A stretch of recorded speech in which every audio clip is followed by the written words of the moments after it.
शेतकरी मित्रांनो, मी राहुल तांबे चिंचवडमधून. तर काल आपण दुसरी फिटिंग केली होती अंड्यामधून नाळ्या निघाल्यानंतर ब्रशिंग नंतर. तर आज आपली तिसरी फिटिंग आहे. तिसरी फिटिंगला आपण हे बेड सगळे असे फोडून घेतलेले आहे, त्यांना बेसिंग दिलेली आहे अळ्यांना. तर पंखाच्या द्वारे आपण जे मागली बाजू असते पंखाची त्याने या पद्धतीने असे बेड पूर्णपणे करून घेतलेले आहे.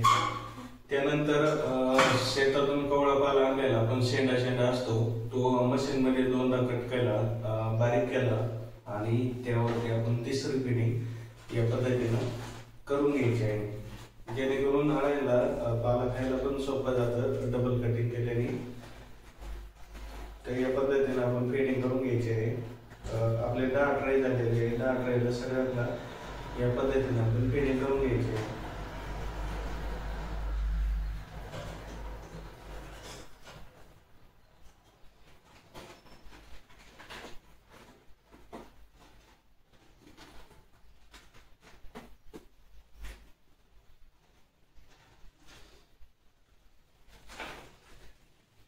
फिटिंग लय दाट नाही करायची, थोडी नॉर्मलच करायची, कारण अळ्या बारीक आहे, पाल्याखाली दबल्या नाही पाहिजे.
या पद्धतीने आपण बेडिंग करून घ्यायची सगळ्या.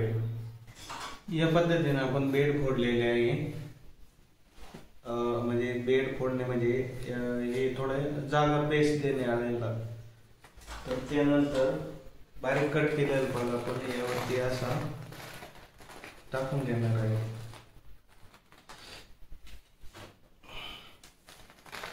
पाला टाकताना काही टाकायचं नाही, जेणेकरून खाली दबतील. मापातच टाकायचं आहे असं.